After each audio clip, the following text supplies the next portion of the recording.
The anime started with a young girl who is left all alone after a group of goblins attacked the carriage she was riding on. The goblins go to end her life as well, but a mysterious boy arrives to protect her. Years later, our protagonist named Laust is asked he would like to join a girl's party, and everyone around is shocked to hear that the girl wants to team up with him. Laust is shocked himself, so the girl points out that his sign is clearly asking to recruit people to his party. This girl insists to joining him, and she declares that she is a martial artist.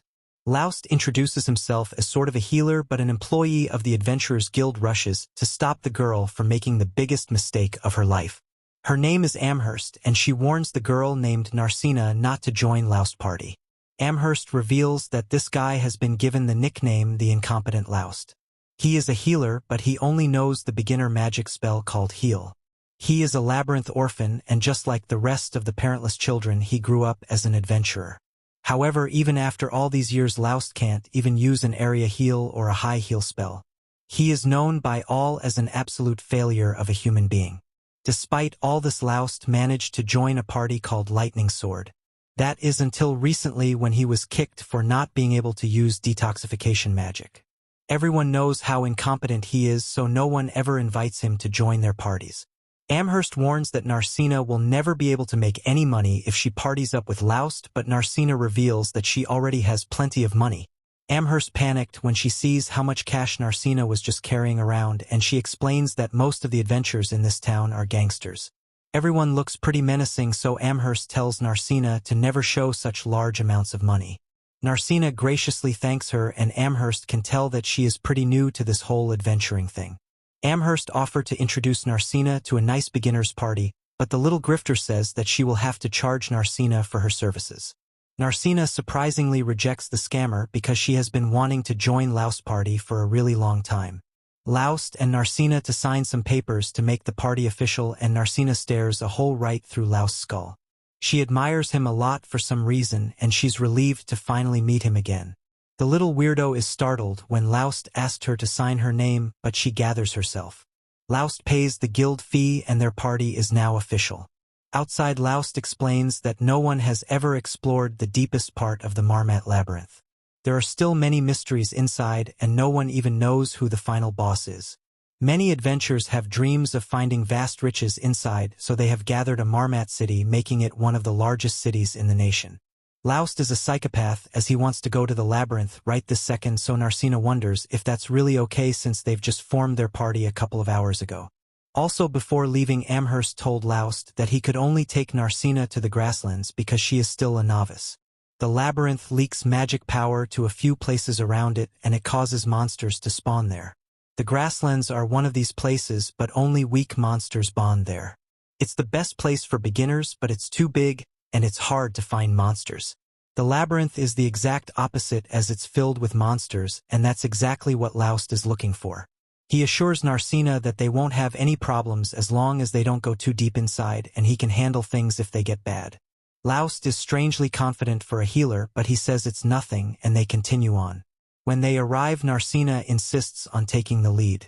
She is a martial artist, so it's only right for Laust back her up from behind as the healer. Laust is happy with her confidence, but he wonders if she can really fight. Narsena quickly proves herself as she beats down a group of goblins, and Laust is thoroughly impressed. He explains that the guild buys the magic stones dropped by the monsters, and that's how most adventurers make their living. The stones are valuable because they can be used for many things, but Laust points out that she should know this already even as a beginner. Unfortunately, the magic stones of goblins aren't worth very much, so they will have to defeat more powerful monsters if they want to make the big bucks. The two will agree to go deeper into the dungeon to earn more cash, and Narsena, who vows to protect the weak healer if anything happens. Moments later, Laust is the one protecting Narsena as he stops her from stepping on a trap. He shows her where her grave was just about to be, and he explains that he was able to save her because he noticed a different color tiles. Finding traps is usually a thief's job, so Narsena wonders how Laust was able to do it as a healer. Laust simply explains that he has been an adventurer for a really long time, so he has picked up a couple skills here and there. Deeper in the dungeon, the two spot half-orcs, but it shouldn't be at this level of the dungeon. Half-orcs are known as mid-level demons, and their robust bodies make them very difficult to beat. Their power is equal to monsters on the lower levels of the labyrinth, so they should never appear in the upper levels. Narsena wonders if this is the time to run away, but Laust is confident that they can defeat it if they work together. Laust doesn't want to force her, but she surprisingly agrees as she trusts his judgment. Narsena starts off the fight, but she is startled when her first attack makes her feel like he's kicking a brick wall. Luckily, the beast is pretty slow, but Narsena still ends up taking some damage. The fight quickly goes bad for her as she is cornered, but to be surprisingly isn't able to finish her off. Just then Narsena can only stare in amazement as she sees the Laust rescued her just in time by plunging his sword right into the orc's chest. Laust is glad to see the Narsena was okay, but she can only wonder if Laust is really just a healer. Laust brushes the question off again and explains that his years of working as an adventurer have led to him learning a few close combat techniques. Narsena says that his attack didn't seem like a simple technique, but Laust distracts her by pointing out that she is injured. Narsena isn't too worried about it, but Laust is a healer through and through, so he knows that even the smallest wounds need proper treatment. Narsena insists that she is okay, but Laust steals her anyway. The magic stone left by the orc is much bigger than the goblins, and it has way more magic power too. This means that it will be worth a pretty penny. Laust explains that he has seen what he wanted to see at a Narsena in terms of her fighting ability. They have also earned a good amount of money, so they can head home now, but he leaves the decision to Narsena. She says that she can still fight, so the two go on to do some more hunting. Afterwards, Amherst is amazed to see how many monsters they defeated in just one day. Amherst realizes that Laust must have taken the newbie to the labyrinth, and what's worse is that them having an orc stone means that he took her to the middle level. Laust corrects her by explaining that they only went to the upper level. The orc shouldn't have been there, but this matches up with what the other adventurers have been saying as well. The higher-ups have also been very busy recently, so Amherst thinks that something is happening in the labyrinth. Amherst's mood quickly changes as she is happy to pay them for their stones. Narsena is weirded out by how excited she is, so Laust explains that guild employees get a pay raise when they buy magic stones. This is only true when it's the adventures they are responsible for, which means that the more they make, the more Amherst makes. Laust is shocked by how much the payout is, and Amherst has to remind him to split it with Narsena. Laust would never forget, but he is surprised because even after splitting it, it's still 10 times more than he has ever earned. Laust goes into a deep depression when he realizes what this means. Amherst explains to Narsena that he was just getting fooled when he was a member of the Lightning Sword Party, and they never gave him his fair share of the rewards. Narsena is infuriated by this, so she demands that the guild do something. The decision is up to Laust, so he decides to just move on because he is happy with his new party and he wants to forget about the old one. The pair leaves, but a mysterious man watches them. Later, the greedy Amherst happily consoles her earnings, but she is startled by the man. Sam is her boss, and he just hopes that Amherst didn't help Laust find a new party. Amherst explains that she doesn't have the overpowered convincing ability that it would take to convince someone to join Laust's party. Instead, there was just a girl that saw something special in Laust. Sam seems to know who the blue-haired girl is, but it concerns him for some reason. That night, Laust is surprised to learn that the word of him having a new party member has already spread around the city. The incompetent Laust is pretty well known, so him finding a fool to join his party is a big deal. Laust prepares to reserve a room, and Narsena is startled by the thought of sharing a room with Laust. Laust decides that they should sleep in separate rooms, but this seems to disappoint Narsena. The two head to their rooms for the night, and Narsena thinks back to when she was healed. Turns out that Narsena was the girl in the carriage, and that was the guy who rescued her. She was thankful after he healed for, but Laust apologized for not being able to do more. Narsena was strangely positive, even though I'm pretty sure that the goblins ended the lives of everyone else who must have been in the carriage. She didn't seem to care and just vowed to become an adventurer. Narsena wanted to join Laust's party one day, and she promised to protect him. Narsena has been training very hard since then, and she has waited a long time to be with Laust. When she heard that Laust was kicked from his party, she immediately rushed to the city.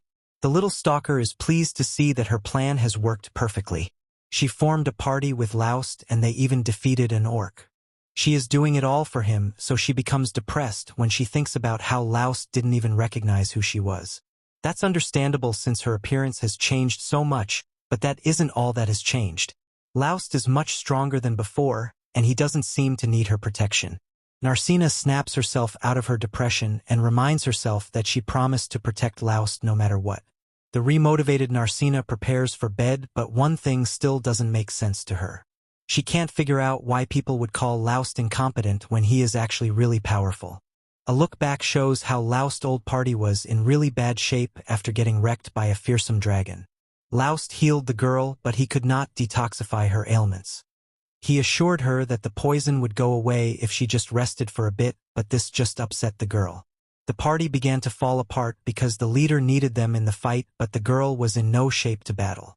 The group continued to argue because Laust told them that they would need antidotes, but they couldn't afford any. The leader called Laust the useless piece of trash, and he told their mages to attack with all the magic she had. Her fireball only infuriated the terrifying beast, so the leader became frustrated by how incompetent the entire team was. He realized that no one would be able to lead a group of losers, so he retreated while recommending that everyone else do the same. The mage immediately took off and Laust helped the injured girl. Afterwards, Laust was kicked from the lightning sword party. He took all the blame for them failing to defeat the Hydra, and he was kicked for being a flawed healer. Laust pointed out that they actually failed because they were all partying the night before, but this just led to more arguing. The leader decided that the mage would choose who was at fault, but she was intimidated and the blame was put on Laust. Back to the present, Laust wakes up and thinks about how that wasn't the first time something like this happened to him. 6 years ago, Laust's title as the most incompetent healer had already become well known. However, Laust never gave up and wanting to become a great adventurer. A party offered to let him join, so Laust eagerly accepted. Unfortunately, it turned out that they didn't need a healer at all. What they wanted was living bait to attract the attention of monsters. It's common for labyrinth orphans like Laust to be used as living bait, but he wasn't even good at that, and the party was eliminated. Laust always hated pain and despised death, but when he saw a young girl in danger, he put all that aside. Till this day, Laust isn't sure why he went to help her. He fought the goblins the best he could, but he eventually got knocked out. When he woke up, Laust realized that he was not the one that saved the girl. It was a group of knights, and this meant that he was still an incompetent person. However, this was not how the little girl saw things. She thanked Laust because if it wasn't for him, then they wouldn't have survived long enough for help to arrive. Laust healed her, but the girl was horrified to hear how poorly he was treated. Her sympathy made her cry for Laust, and she decided something. She vowed to become an adventurer herself so she could team up with Laust and protect him. The girl was from a noble family, which meant that she could never be an adventurer. Laust knew this well, but her words still encouraged him, and he decided to continue trying to become a great adventurer. He eventually found a teacher and started training. He only learned the most basic healing techniques, but he also acquired many other essential skills for adventurers. Eventually, Laust gained confidence that he had become a great adventurer, and this was when he joined the Lightning Sword. Laust credits to the little girl because her words kept him from giving up on becoming an adventurer. He just thought about her now because he was thinking about giving up again after getting kicked from Lightning Sword. Laust is glad that he didn't give up though, because then he never would have met Narsena. Just then Narsena comes to see him and the two go to get breakfast. After that they head to the labyrinth where they plan to go even deeper. Inside they arrive at a teleportation circle, and it's Narsena's first time seeing one. Every labyrinth has one, and Narsena wonders if we can send them anywhere. Unfortunately, Laust must tell the clueless girl that teleportation circles can only take them to other places with the teleportation circle. Narsena thinks that teleportation circles should just be set up directly inside towns, but she realizes that this would just make it easier for monsters to attack people. Laust must correct her again as he explains that monsters can't even use teleportation circles. The reason teleportation circles aren't in towns is because the skill required to create them was lost hundreds of years ago, and there is no one that can make new ones. The two uses the teleportation circle, and they arrive in the middle level of the labyrinth. The monsters that appear here are very powerful, so they will have to be careful. They eventually run into some monsters, but Narsena's attack doesn't work. Laust explains that it's because she is fighting a leech and it doesn't actually have a physical form. It's a type of monster that transformed from a spirit, so physical attacks are ineffective against it. Monsters like this would be tricky for people like them who can't use magic, so he thinks they should run. Narsena refuses though because she is confident that she can defeat it. The two come up with a plan so Laust gets the leech's attention and there's it towards Narsena. With extreme training some humans and manipulate the power of ki in their bodies. Martial artists like Narsena who have practiced for years are able to do this. This ki allows the user to even attack spirits like the leech. Narsena uses this technique and absolutely destroys the leech. The two heroes celebrate but Narsena is hurt. Laust uses a magic tool that enhances healing effects and he heals Narsena. The magic stones found by adventurers eventually end up in the hands of craftsmen who turn them into magical tools. The leech they just double-team has left the magic core and Narsena wonders how much it will sell for. When they return to the guild, Amherst is once again amazed and grateful for the stones that our pair has brought her. After receiving a surprising amount of money, the duo heads back into town. They stumble upon a large argument and Laust explains that a lot of adventurers have been getting into altercations recently. Lots of troubles making adventures have been showing up and it's starting to disturb the peace of the town. Laust determines that there's nothing they can do about it, so they should just splurge on a fancy meal. Their waitress wonders if Laust can really afford such an expensive meal, but he just tells her to pipe down and get him some beer. Narsena wants to indulge as well, but a child waitress explains that they don't sell alcohol to minors. As feast, Narsena decides to ask about something she has been wondering. She saw a really tall structure in the town but has no entrance or windows. It doesn't look like a monument and there are actually several in towns. Laust doesn't know what they are either, but he did ask some of the townspeople before. The craftsmen told him that they're the ones building it, but not even they know what it is. What's even more strange is that no one knows who the client is that is paying for it. The blueprint for the structure and the payment was brought by an agent, and even behind that agent was another agent.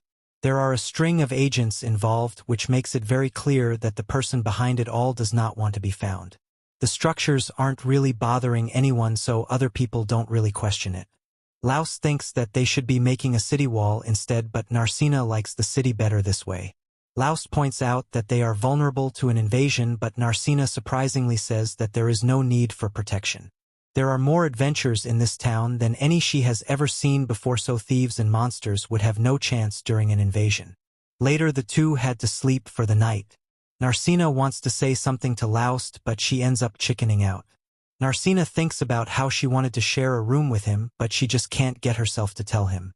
Laust meanwhile thinks about how nice it is to be teamed up with someone. He wonders if the girl he met years ago will show up, but either way he credits her for helping them get this far as an adventurer. The next day, the leader of the Lightning Sword introduces a new healer to the team. The girl introduces herself, but the others aren't very enthusiastic. The leader's extremely positive though, and he declares that they will surely be able to defeat Hydra this time. Elsewhere, an ominous man is told that someone called the Sleeping Beauty is in a certain town. Hansam is the one giving this information, and he reveals that the Sleeping Beauty has teamed up with Laust. The man is concerned because they are running out of time, so Hansam must kick Laughs out of the city immediately. Later, the Lightning Sword group spies from afar on the Hydra that defeated them once before as they plan their new attack. The leader is eager to avenge the party's past defeat, and he explains to the others that he and the healer shall attack head-on while the rogue slips around the back and the mate supports them with magic. Lyra, the newly recruited healer for the group, rejects the idea because she can't possibly be expected to fight on the front lines. This surprises the rest of the party. Their old healer had been more than capable of taking on the frontline role, which shocks Lyra even more so when the group points out that Laust was the one that managed to sever the Hydra's head the last time they fought. Lyra can't possibly be expected to compete with that, and the leader tells her to stay back so she can just focus on healing and dealing with poisons. This leader is determined to be victorious even without Laust. One way or another the Hydra is going down. Meanwhile, at the guild hall, Laust and Narsena are turning in another impressive haul of loot from the dungeon. Amherst wonders if all these riches are really coming from the lower levels and if the two are putting themselves in unnecessary danger. However, Laust assures her that their small two-man party is playing it safe on the easier levels of the dungeon. Amherst suggests that they grow their party a little and by doing so grow their profits as well. Her intentions aren't selfless at all because this will also benefit their pockets. Laust agrees that it might be a good idea but decides it now is not the right time. He's happy with the way things are for now. They collect their earnings and realize that with as much money as they now have they can afford to rent their own house. Most well-off teams rent houses as their strongholds, storing loot and valuables that would otherwise not be fit trashed away in a simple apartment. Plus, as Amherst puts it, a dingy hotel room is nowhere for true love to blossom between party members. While Narsena's dreaming of other possibilities, Laust is reminiscing about his old party stronghold and how he was forced to sleep in a cramped storage room. Our protagonist Laust likes to remain positive, but he's really had a rough time. Speaking of rough, Team Lightning Sword is having a hard time themselves. Their fight with the Hydra went pretty poorly, to say the least. Bruised and battered after their failed excursion, the team is frustrated by their failure, at least the ones who can still stand. Margulis is furious and confused, smashing his fists since the table as he struggles to understand why they can't beat the Hydra. Meanwhile, Lyra is busy detoxifying the injured Amira while the others bicker. They soon begin to realize that maybe Laust, their useless healer who would complain but still obey, might have been more useful than they gave him credit for. Margulis decides that he will just have to go and ask Laust to come back to the team. After all, who could possibly say no to joining the illustrious Lightning Sword? A little later, Lyra's awakened by Amira, who's feeling much better after being healed. Throwing open the curtain, she offers to get the mage bite to eat. While rummaging around for some food, she discovers Siberia and Margulis have disappeared and wonders where they could have gone. Turns out that the two of them have gone to find their old teammate. Margulis, a truly shameless man, brings the offer to Laust at the guild hall as if it were a gift, all the while laughing and pretending their past abuse was just a minor misunderstanding. It becomes pretty clear that Margulis must have put all his skill points in gaslighting. He makes excuse after excuse about the team's poor treatment of their ex-teammate, and he promises that things will be different now, even going so far as to throw their new healer under the bus, calling her nothing but a useless woman. To the surprise of everyone, Laust actually thanks Margulis. Before another word can be said, Narsena, overhearing this, has had enough and runs over to intervene. There is no way she's letting a sleazeball like Margulis steal her partner away. Laust calms her down when he explains that while he might be thankful for the invitation and doesn't harbor any hatred for his former team after what they did, he still cannot accept. He will not be rejoining Lightning Sword. He already has a party and he's quite happy where he is. Margulis can't believe what he's hearing. He assumes that this blue-haired vixen must be manipulating Laust for him to say such things, and he blatantly accuses Narsena. This ends up being a step too far for the Banished healer. Insulting his party member was a big mistake. Laust, no longer his amiable self, grabs Margulis and warns him that if he dares to harm Narsena, he and Lightning Sword will be sorry. Laust's scenario then leaves the disgruntled and slightly shaken Margulis fuming. He rails at Amherst to find him a new party member who can help them fight the Hydra. He needs someone strong and capable who can stand with them on the front lines. This is when a mysterious new warrior emerges and offers his services. Unsure but desperate, Margulis draws his sword in order to test the stranger. Despite Amherst warning that there can be no fighting in the guild hall, Margulis charges headlong at the masked man. In an instant, the leader of Lightning Sword is disarmed with embarrassing ease. Victorious, the mysterious mess swordsman reveals his name to the Sieg, and it's enough to convince Margulis, so he welcomes him to the team. With Sieg's help, they will certainly destroy the Hydra once and for all. Later on at the inn, Sheila knocks on Laust's door. Peeking out of her room, Narsena is nervous that the other girl might be making her move on Laust before she does. It's a small relief when Sheila is there merely to inform the duo that they have guests waiting for them. It turns out that it's the rest of Laust's old team, Amira and Lyra. The two ladies are worried that round 3 with the Hydra won't go as well as their leader thinks, and they have come to Laust for his help. He was strong enough to cut off its head last time, so surely if he's there he can help defeat the beast without anyone else getting seriously hurt. Narsena brings up a good point when she wonders what is keeping Amira in Lightning Sword. Obviously no one on the team is having a good time, so why stick around? The mage explains that while Margulis has his faults like being a lying, cheating, cowardly, no-good, rotten, two-timing son of a gun who doesn't even brush his teeth, he's still their teammate, and she believes in that loyalty. This statement enrages Narsena, who points out that Laust was also her teammate, yet she still treated him so badly. It's enough for Amira, the breakdown in tears over the guilt she feels. Narsena is right, she knows she did Laust's dirty, but she was scared that if she didn't follow Margulis she'd be kicked off the team, the first and only team she had ever been a part of. She begs for forgiveness and Lyra tries to convince Laust that the mage is sincere, remembering how she called out his name while tossing and turning in her poisoned sleep. Laust, calm as ever, comforts a mirror and accepts her apology. He lets her know that there's no ill will between them, but that said, he's not coming back to Lightning Sword. It's a bittersweet moment interrupted by Miss Mary, the cook, as she brings an extravagant lunch for the team to enjoy. In particular, she thinks the little mage needs a bit of fat on her bones, or at least a smile on her face, and her cooking can provide both. Using the distraction, Lyra tells Laust and Narsena shuffle off to the side to discuss things in private. Narsena thinks Lyra and Amira should just leave their team, but it's not so easy. Laust, remembering the things Margulis said about their new healer, warns her that if she stays she's in for a rough time with Lightning Sword. Amira won't abandon her party and Lyra won't abandon Amira, which means that they are both stuck in their predicament. It's a tough situation and even Laust is feeling conflicted. It doesn't seem like there's anything either party can really do. Returning to their base, Lyra is introduced to their new party member. To her surprise, she recognizes their newest teammate immediately, meaning that his little Phantom of the Opera mask didn't help much. She calls him Zieg, but Margulis corrects her. This is actually Sieg, a completely different person. Lyra isn't fooled one bit and demands to know what's going on. Sieg does his best Kenshin Himura impersonation as he tries to play it off, but when they points out that his sword is stolen and belongs to Mr. Ronaldo, he loses his composure and explains that he inherited this blade from his master. Now how would he know who Mr. Ronaldo even is if they've never met before? This guy's shady cover is blown, but Lyra gives up and walks off, letting Sieg keep his charade a little longer. Besides, maybe having him along won't be so bad after all.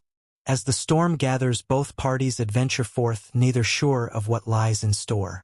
Later, in the labyrinth, Laust is letting Narsena take on some of the mid-level monsters by herself, and she's been doing great so far, but all the moving around made her really hungry, so Laust suggests they should take a break and have lunch. Narsena is glad to hear that, so she brings out the food she packed, but all this seems a little too extravagant for just lunch. Narsena explains that Armia didn't eat much of the food Mary made for her yesterday, so this morning before they left, Mary gave the leftovers to Narsena and told her to eat it for lunch so it wouldn't go to waste. While they eat, Laust gives Narsena some more about the Hydra and tells her that his body is covered in tough muscles that make it difficult to pierce. It's also venomous and has got scales that deflect physical and magical attacks. That sounds really tough to fight, so Narsena wonders if Armia is going to be alright in a fight against a monster like that, but Laust says there's no need to worry. An antidote for the Hydra's venom was developed and is being sold in Mardat, so poisoning won't be a concern, but Narsena reminds him that Margulis still refused to buy it. Laust kind of forgot about that, and Lightning Blade is kind of screwed if they get poisoned, so they'll just have to rely on Layer's detoxification spell instead. He can see that Narsena is getting worried about Armia and Lightning Blade, so he assures her that the party can handle themselves just fine without him. Margulis may be an idiot, but he is still a decent swordsman when he actually puts effort into preparing,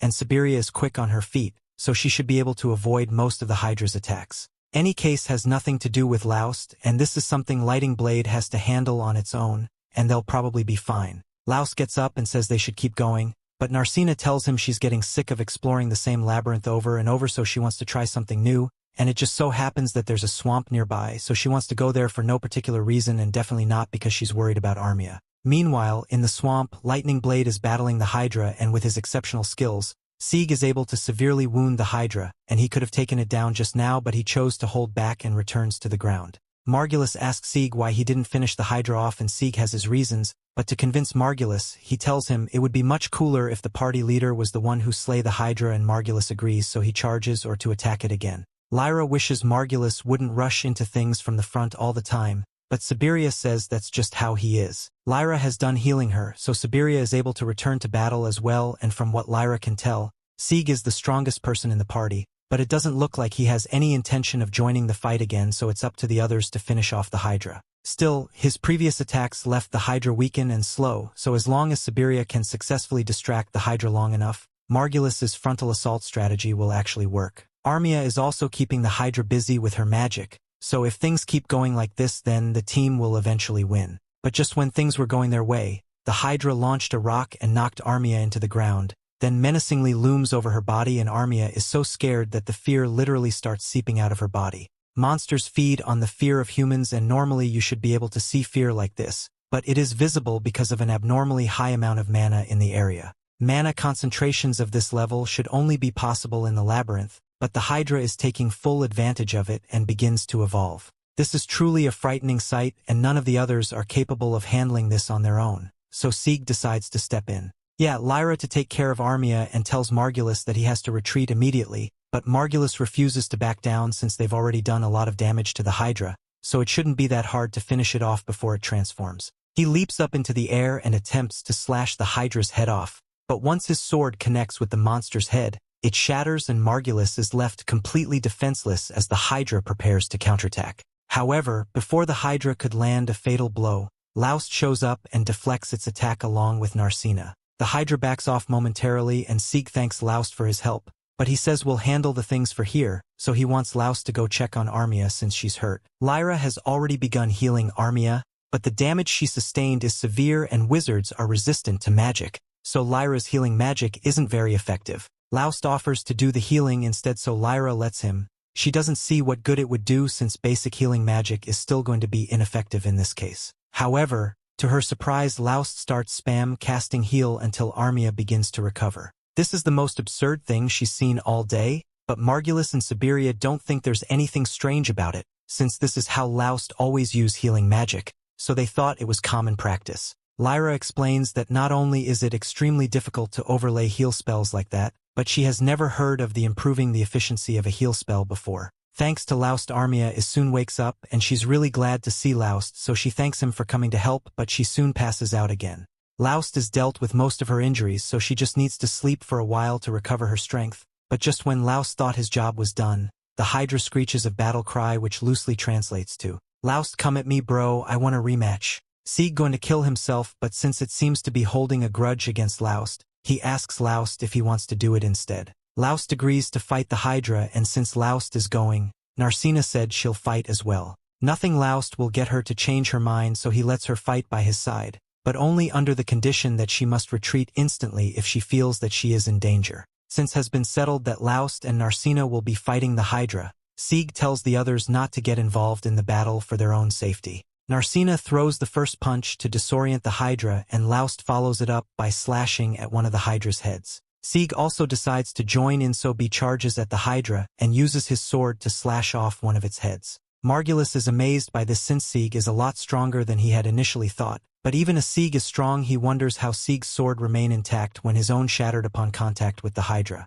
Lyra tells him that Sieg is using a special magic sword which is far more powerful than any regular weapon, but magic swords are extremely rare, so Margulis wonders who Sieg is and how he acquired such a sword. The fight goes on and Narsena attempts to land another punch on the dragon's sternum, but in the process she loses her footing, so the Hydra is able to take advantage and knocks her out cold. Now could just kill her, but instead it stares straight at Laust and communicates that it is sick of getting jumped, so once a fair 1 versus 1, otherwise it's going to end Narsena right now. Siberia can't believe the Hydra is smart enough to not only communicate off vibes alone, but to also know how to take a hostage. Laust has no other choice if he wants to ensure Narsena's safety, so he asks Sieg and Lyra not to interfere from now on. Laust then attacks the Hydra by himself, but before long he gets knocked down by the Hydra as well. That was pretty anticlimactic since Sieg was expecting Laust to be more impressive, but if this is truly all Laust has to offer, he is prepared to take down the Hydra instead. However,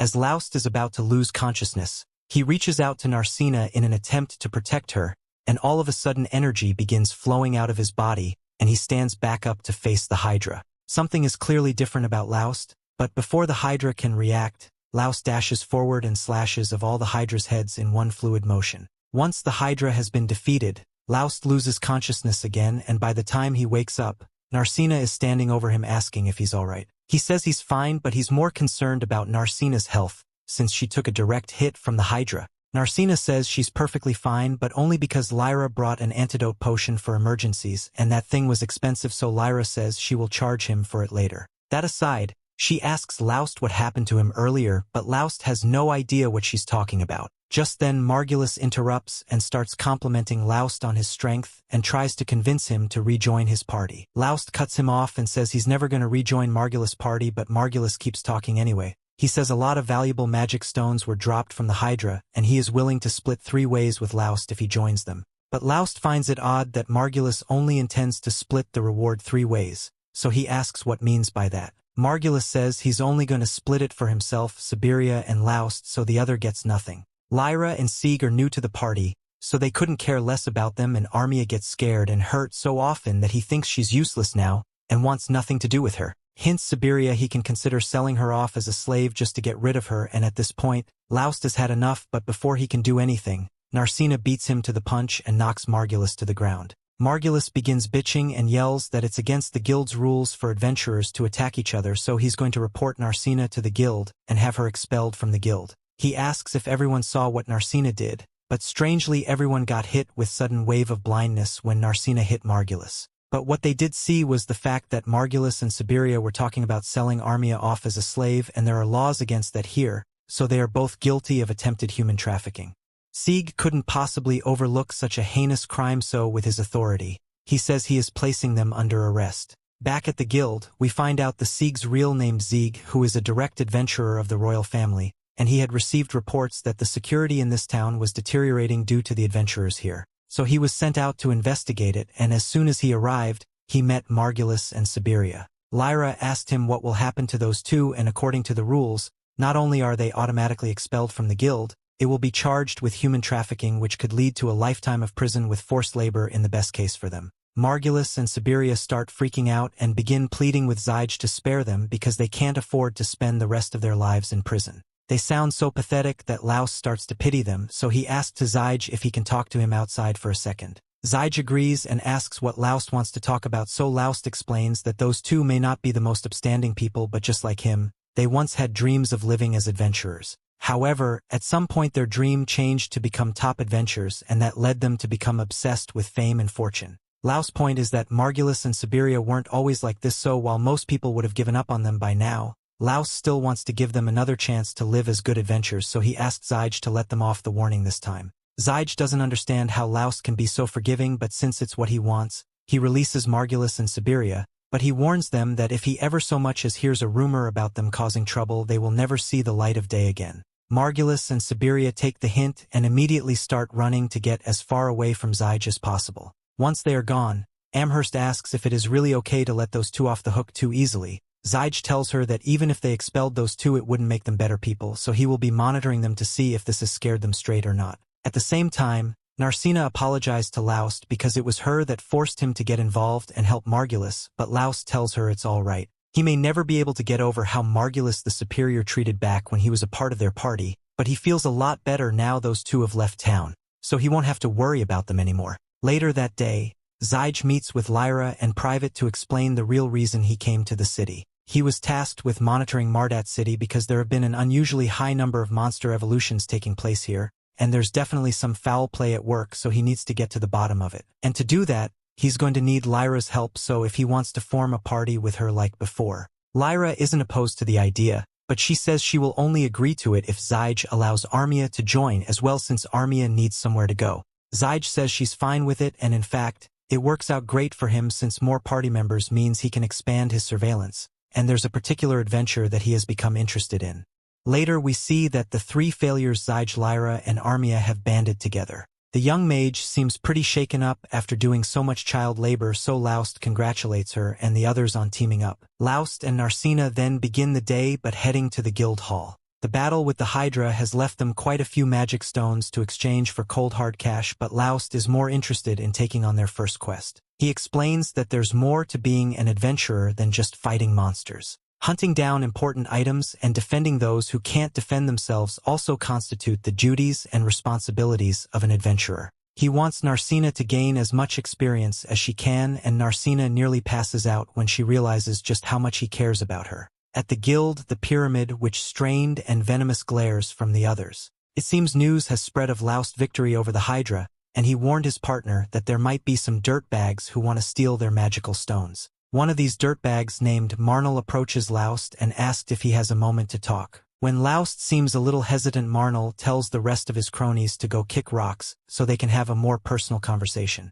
Laust determines that this guy doesn't want his precious stones, but it's still a surprise when Marnell suddenly bows his head and apologizes on behalf of all the adventurers. Despite knowing what kind of guy Margulis was, they did nothing about it and never bothered trying to help Laust. To make things worse, they even made fun of his dumb-looking hair and his bland personality. They knew him then as the incompetent Laust and never gave him a second thought. Narsena is ready to shove her foot down this guy's throat, so she tells Marnell that bowing isn't enough. If he really wants to apologize, he should polish Laust's sword and kisses his stones. Marnell thinks that's going too far, but this just makes Narsena even more furious. It hardly compares to the years and years Laust had to put up with their disrespect, but it's a good start. Laust, trying to avoid being cancelled for forcing someone to polish his sword, says that none of that is necessary. The truth is he's still incompetent when it comes to healing and not much has changed. And he would actually prefer it if they just kept hurling insults at them. The two shake on it, and it feels like all the tension evaporates from the guild hall, giving our heroes the chance to sell off their sweet loot. Amherst stares at the magical stone they've brought her, and like every woman I've ever shown my Pokemon collection to, she is in awe how big and weird it is.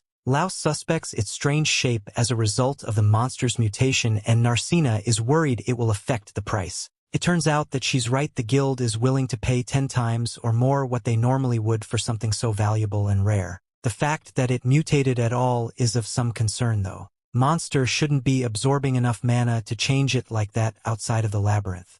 The other scattered reports of monsters acting strangely only compounds Laust's suspicion that something is going on, and he asks why the guild doesn't just send someone to investigate. Before Amherst can answer, Mr. Hansam arrives, giving off some real main character vibes despite just being the guy in charge of the guild. He tells the pair to join him in his office, and after going over the reports, mentions that monsters transforming is rare but not unheard of. Hansam explains that he's too good-looking to deal with such trivial matters, and if Laust is afraid, then maybe it's time for the healer to leave this town once and for all. Narsena is more than a little annoyed by Mr. Stick-Up-His-Butt, and Amherst says that's just the kind of guy he is. She then brings up Mr. Mist, the actual president of the guild. A man so old he can hardly leave his own office, and he often stumbles while going upstairs. With Mr. Mist's obvious mental decline, and without having to go through a competitive selection process, Hansam is taken on the president's duties. He has a reputation among the other guild employees as being strict and no-nonsense.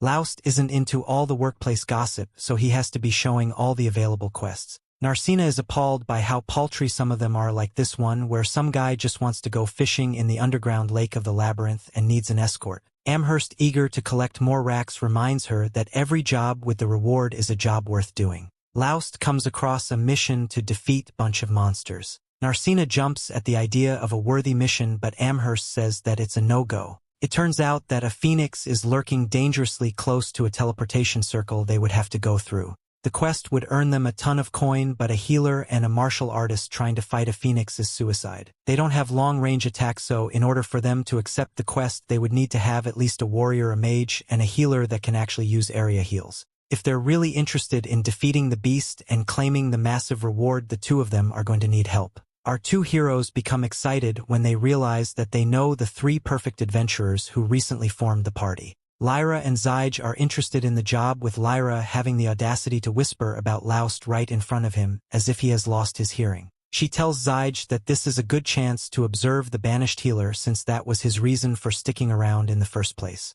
They then asked Armia what she thinks, but the little wizard is too busy wondering why the life choices have led to her joining these losers. Armia decides to just do what they think is best and says that she just surprised that Laust would ever want to team up with her again after she top 10 anime betrayed him. Our hero's quick to forgive and forget, and he holds no ill will towards his old teammate. They have only the future to look forward to now, and that future involves teaming up to kick some phoenix butt. The gangs get to work getting prepared for the next day, from dealing with guild paperwork to rounding up supplies and buying the necessary equipment. Laust tells Narsena we're on their way to grab some potions, when she is suddenly hugged from behind by a shirtless stranger. Freaking out of fighters, a good way to get launched across the street, and Narsena breaks free and takes a swing only to realize that someone she knows. Miss Ralma calls herself a top-notch enchanter and adventurer known as the Fire God, a terrible nickname that she picked for herself. Narsena is surprised at seeing an older acquaintance, is quickly replaced with suspicion when she asks whether Ralma was sent by her father. Ralma confirms that she was sent by Narsena's father, seeing as his favorite child ran off on her own to elope with some random boy. However, what is surprising is that Narsena isn't the only one who knows Ralma. When the redhead notices that some boy they were talking about, she's surprised to realize that it's her old, useless student Laust. As it turns out, he trained under her for a short time, but his lack of skill made them part ways. As for Narsena, Ralma is an old friend of her father's. With that exciting context out of the way, Ralma asked the healer for a moment alone with Narsena. They need to discuss some important family matters which doesn't involve an outsider like him. Laust grows a spine of nowhere and he refuses to leave. Narsena is important to him because they are partners and he's not some outsider. If Ralma is here to take her back to her father like he suspects, then he isn't going anywhere. Relm is amused by her former disciple's brazenness and asked if he thinks he can really stop her. Laust tells her to just try, so the legendary god of flames sends out the slowest fireball in enemy history from the tip of her fork. Laust dodges it with the ease, and the fire's only victim is someone else's turkey leg. Narsena tries to calm things down by explaining that she didn't really run away so much as she just kind of forgot to tell anyone she was leaving. She did leave a note, though, one that simply said that she was leaving to go find her big brother Laust, and she told them not to be worried. For some reason, she thought her father would be completely relieved to hear that his young, impressionable daughter was running off without a word to go chasing a strange man. Ralma demands an explanation for her utterly odd behavior, and Narsena hesitates because the truth is a little awkward. Understandably, Narsena is too embarrassed to reveal that she had spies watching Laust for a long time. Eyes and ears that not only reported his whereabouts and actions, but the fact that he had been kicked out of Lightning Blade. Like any good stalker, Narsena saw her chance and she took it. Laust, seeing how uneasy his partner is, tells her that maybe she should go see her dad, especially because in order to be an adventurer you need your parents' permission. Narsena is more than a little hurt and scared to hear him say that, mostly because her father might say no and the two of them may never see each other again. Ralma clears things up by saying that her father doesn't have a problem with his daughter becoming an adventurer, he was just worried that she would come back with a loser boyfriend. All her father wants to know is if his little girl is safe and that she isn't eating an anime recap viewer. From what Ralma can tell, Narsena is fine, and she tells Narsena to leave it to her to convince her father. With that out of the way, the fire god asked her stupid apprentice to get her some wine so the girls can have her private talk about him. As his former teacher, she wonders why Narsena is so captivated by such an incompetent man like him, but Narsena speaks up for Laust. She defends him by going over his many strengths and skills she witnessed firsthand since partying up with him. He is strong, wise, and thoughtful, but most of all, Laust is a good man. One who puts others before himself, others like Narsena, whom he has been doing everything in his power to guide and help gain experience as an adventurer. Though she was the one that came to save him, she has come to realize, like we all have, that she is nothing but a burden, and the thought of it is more than she can handle. Taking this all in, Ralma explains that Laust has never speaked up for anyone in his entire life except for Narsena. He has changed because of her, and it seems like it's for the better.